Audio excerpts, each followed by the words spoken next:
ମୋର କବିତା ଶୀର୍ଷକ ମାଟିର ମଣିଷ। ମୋର ଯାହା ସହିତ ଗୋଟେ ମିଛ ସମ୍ପର୍କ, ସେ ଧରିନି ବହି, ଖାତା, ଖଡ଼ି କି କଲମ, ତଥାପି ସେ ମାପିଛି ମାଟି ଓ ସରଗ। କିଏ କ'ଣ କେବେ ମାପିଛି ତା ହୃଦୟର ବିଶାଳତା?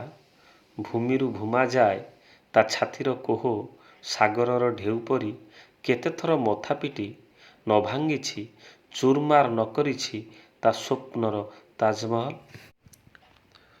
ସ୍ୱପ୍ନ ଦେଖୁଥିଲା ଯାହା ପାଇଁ, ସେମାନଙ୍କୁ କେବେ କହିଛି ନା ସେମାନେ ବୁଝିପାରିଛନ୍ତି ତା ହୃଦୟର ଭାଷା?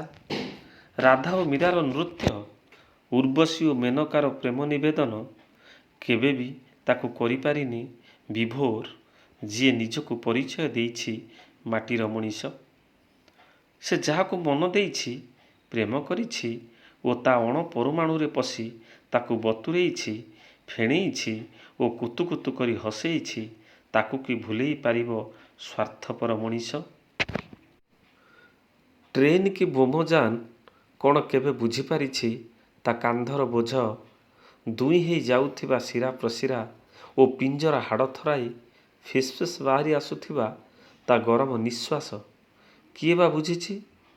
ତା ଓ ତା ସାଥୀ କାଳିଆ କସରାଙ୍କ ମୁହଁରୁ ସାବୁନ ଫେଣ ପରି ବାହାରି ଆସୁଥିବା ଫେଣର ଭାଷା? ନା ବୈଶାଖ, ନା ଶ୍ରାବଣ, ନା ଶୀତ, କେହି ବୋଲି କେହି ନୁହଁ। ହଁ, ସେ ଜାଣେ, ଦସ୍ୟୁ ରତ୍ନାକର ନିଜକୁ ପ୍ରଶ୍ନ କଲା ପରି, କେହି ନୁହେଁ କାହାର, ସବୁ ମିଛ। ମିଛ ଦୁନିଆରେ ସାକ୍ଷ୍ୟ ତା'ର ମାଟି ଓ ଆକାଶ। ଜୀଇଁବା, ସ୍ୱପ୍ନ ଦେଖିବା ଓ ମରିବା ହିଁ ଶ୍ରେୟ।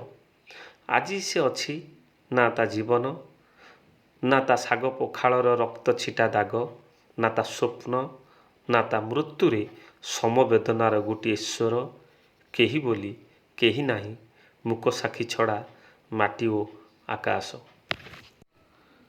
ଏପରିକି ତା ଜନ୍ମ ଜାତକରେ ଖୋଦିତ ନାଁ ଦେଇନାହିଁ ତା'ର ପରିଚୟ। ଯେହେତୁ ସେ ମାଟି ହେଇ ମାଟିରେ ମିଶିଛି, ତେଣୁ ଜନମାନସରେ ସେ ମାଟିର